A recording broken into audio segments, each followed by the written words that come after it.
சிவா விஷ்ணு பேசுகிறேன்ப்பா.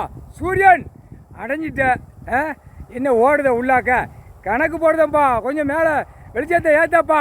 என்னப்பா நீ ஏற்று டைம் இல்லை. எந்த நேரம் நீதி அரசர் கணக்கு போடுறாரு அந்த நேரத்தில் நாங்கள் போடணும். எப்படா என்ன போட போகிறாருன்னு தெரியாது. கணக்கு போட்டு முடிக்காரு. முடித்தவொடனே ஒரு பெரட்டு பட்டலான்னு சொல்ல முடியாது. இப்போ கேரளாவில் நிலநடுக்கம் பார்த்தியா, ஊடால மழை நீ அடையுத. இந்த மழைக்கு ஊடாலே நிலநடுக்கம் போட்டார்னா அப்போ பயம் வரும்ல. வரும் பயத்தை கொடுப்பார்.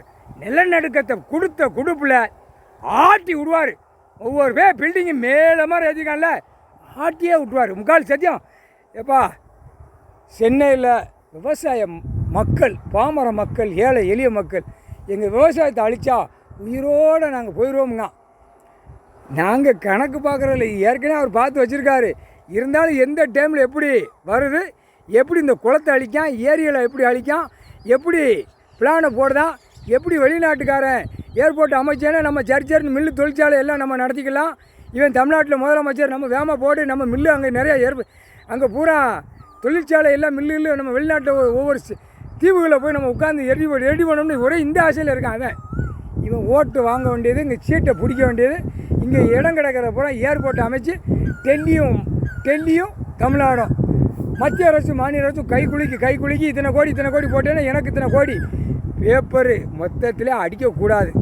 அது ஏற்கனவே இப்போ மாநில அரசு தமிழ்நாட்டுக்குள்ளே விவசாயத்தை அழிக்கான்னு எவனா மண்டியில் உட்காந்து ஏற்றி உள்ளே கொண்டு போய் நீதிமன்றத்துக்கு சட்டப்படி அவன் போட்ட சட்டப்படி போவேல. இவர் 10 சட்டம் உள்ள நீதி அரசு போட்ட உடனே கப்புன்னு ரயில் பெட்டியில் தூக்கிடுவார். கன்னியாகுமரி டு சென்னையிலேருந்து எங்கிட்ட கிராசிங்கில் போகுது. கிராசிங் போட்டிருக்கான்ல சட்டெலாம் அடைச்சிடுவான். எங்கிட்டு போகுதுன்னு தெரியாது. தண்ணி உள்ளே கூடிய பெட்டியில் கிடைக்கியா சேட்டை பண்ணியில் அந்த சேட்டை அணுவையா அப்படிம்பார் ஐயா நீதி அரசரில்.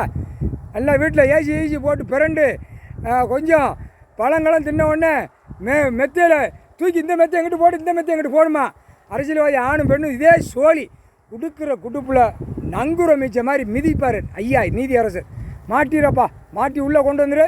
யாராவது விவசாயி மாநில அரசு மத்திய அரசு தமிழ்நாட்டுக்குள்ளே போட்டாங்கன்னா கணக்கு முடிஞ்சு போச்சு. இவர் பிரட்டி விட்டுருவார். ஓடுறா அப்படின்னு ஒருத்தர் மிதித்து தள்ளிடுவார். ஐயா டெல்லியில் உள்ளவன் பிரதமர் மாட்டணும் போய் உச்சித்தில் நீ தானப்பா பிரதமர். அந்த பிரதமர் கலாங்கணும் பூமி அழிக்கணும்னு இருக்கான் டெல்லியில் உள்ளவன். இங்கே சென்னையில் உள்ளவன் நம்ம 300 ஏக்கர் எழுதலாமா 500 ஏக்கர் எழுதலாமா அங்கங்கே எழுதி வச்சுருக்கான். அது வரும். இப்போ மக்களே சொல்லுதா அவன் குடும்பத்தில் இத்தனை ஏக்கர் இருக்குது, இத்தனை ஏக்கர் 300 500 1000 இப்படியே சொல்லுது. மக்கள் வாயில் வெளியே வந்துருச்சு. அப்போ நீதிமன்றம் முழிச்சு பார்க்க வைப்பார் ஐயா நீதி அரசன். ஐயையோ அரசியல்வாதி இப்படியா எழுதுதான், ஒரு விவசாயம் பண்ணி சாப்பிட்றத விட்டு அழித்து இப்படி எழுதானே அப்படின்னு உள்ள முற்றுப்புள்ளி வைக்கல. நீ போய் மண்டையில் உட்காந்துக்கோ. ஆணுக்கும் பெண்ணுக்கும் அட்ரா தூக்குறா உள்ளே ஓடுறா. ஐயா ட்ரெயின் பெட்டி இருக்கும் அங்கே தூக்கி போடுறான். அந்த 10 சட்டத்தில் விலைவாரி போய்கிட்டே இருப்பான். இதுதான் கணக்கு. சென்னையில் உள்ளவனை ஆட்டிரு. அவன் குடும்பம் வீட்டுக்குள்ளெல்லாம் போய் ஆட்டிரு. வீட்டுக்குள்ளே அவன் சுத்தம் கிடையாதுப்பா. ஏதோ வெள்ளை சட்டை வெள்ளை வேட்டியை கட்டிட்டு சும்மா வாசிக்கான். சுத்தம் கிடையாது. ஓரமாக நின்றுக்கோ. அல்ல ஐயா காத்தோட்டமாக கொடுப்பாரு. அப்படியே நின்று முடிச்சு பார்த்துக்கிட்டே இரு. நம்ம சாமி உள்ளே மாட்டிக்கிடக்கூடாது. அசிங்கத்தில் போய் அசிங்கம் முடிச்ச பைய முக்கால் சத்தியம். அடுத்தாப்புல எம்எல்ஏ எம்பி மந்திரி இந்த மக்களுக்கு ஒரு நீதிமன்றத்தில் இவனுக்கு இவ்வளோ சொத்து இருக்குன்னு எழுதி போடலாம். அது நீதி அரசர் கணக்கு போடுவார்.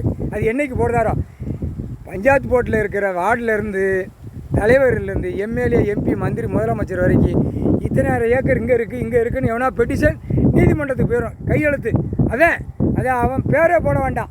இன்ன இடம் போட்டால் போதும். அது ஐயா நீதி அரசர் பார்த்துக்கிடுவார். கணக்கு இவனுங்களை பிடிக்கிறது. ஐயாவை முடிச்சு பார்த்தாரு. அவன் எங்கெங்கே வாங்கி டக்குன்னு அடிச்சிடுவார். இருந்தாலும் மானிட பிறவி வச்சு தூக்குவார் ஐயா நீதி அரசர். முக்கால் சத்தியம்பா.